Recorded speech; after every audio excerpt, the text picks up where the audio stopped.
Marc souhaite améliorer sa productivité, mais aussi réduire son impact sur l'environnement et augmenter sa sécurité. Alors, pour viser zéro impact, le temps d'une pause café, il teste et élargit ses connaissances et renforce ses bonnes pratiques. Comment ? Il s'inscrit gratuitement au parcours d'apprentissage en ligne de l'e-Academy Viser Zéro Impact. Alors, vous aussi, rejoignez l'e-Academy.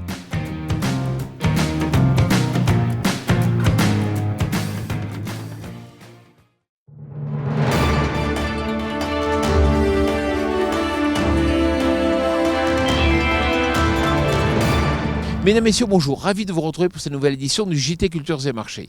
Nous commencerons cette émission avec le rapport USDA qui déçoit la plupart des opérateurs. Nous ferons un focus sur la France où les conditions de culture des blés sont satisfaisantes. Nous tenterons ensuite de comprendre si la Russie s'apprête à produire de nouveau une montagne de blé pour 2021.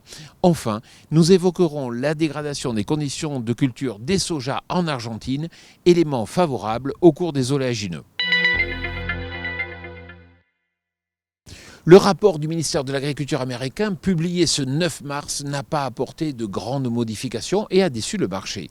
C'est le cas pour le maïs, pour lequel on attendait une nouvelle hausse de l'objectif export américain et une contraction des stocks. Les stocks de maïs américains restent inchangés à 38,15 millions de tonnes, ce qui semble surestimé.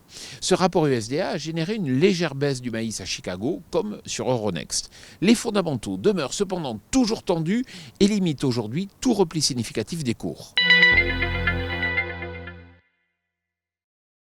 Tout semble bien aller en Europe de l'Ouest au regard de l'excellente notation des cultures de blé. 88% des blés français sont ainsi notés dans un état bon à excellent, alors que seulement 64% étaient dans des conditions satisfaisantes l'année dernière, du fait des conditions de semis catastrophiques en raison des pluies à l'automne. Le cru 2021 s'annonce donc bien engagé. L'hiver pluvieux laisse maintenant place à des conditions printanières bénéfiques aux cultures qui sortent de leur période de dormance dans un état très satisfaisant. La Russie pourrait produire sa 4e, voire 3e meilleure récolte historique de blé en 2021. Pourtant, les semis de blé d'hiver ont mal débuté avec des conditions particulièrement sèches. À cela s'est ajouté fin février un risque de gel sur les blés dans la zone du sud-est, à Volgograd, et ces mauvaises conditions ont compensé en partie la hausse des surfaces de blé présentes en Russie et empêchent le pays de réaliser cette année une récolte record. Bien que le potentiel de production demeure présent à l'heure actuelle, les conditions climatiques restent à surveiller. 10%, c'est le pourcentage de soja noté dans des conditions bonnes à excellentes en Argentine contre 40% l'année dernière. En effet, les sojas argentins souffrent de la sécheresse. C'est particulièrement le cas autour de Buenos Aires, qui est la plus grosse zone de production de soja du pays. Entre les retards de récolte au Brésil et la dégradation des cultures en Argentine, la campagne de soja semble mal engagée en Amérique du Sud. Cela soutient l'ensemble du complexe oléagineux et participe à la flambée des cours sur Euronext. Alors comme je vous le dis chaque semaine, si vous recevez un email qui vous informe de la mise en ligne de ce JT, bien sûr n'hésitez pas à le transférer à tous vos collègues, à tous vos amis.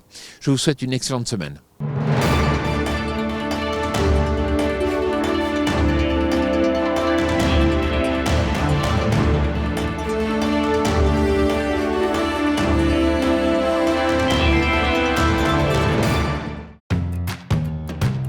Marc souhaite améliorer sa productivité, mais aussi réduire son impact sur l'environnement et augmenter sa sécurité. Alors, pour viser zéro impact, le temps d'une pause café, il teste et élargit ses connaissances et renforce ses bonnes pratiques. Comment ? Il s'inscrit gratuitement au parcours d'apprentissage en ligne de l'e-Academy Viser Zéro Impact. Alors, vous aussi, rejoignez l'e-Academy.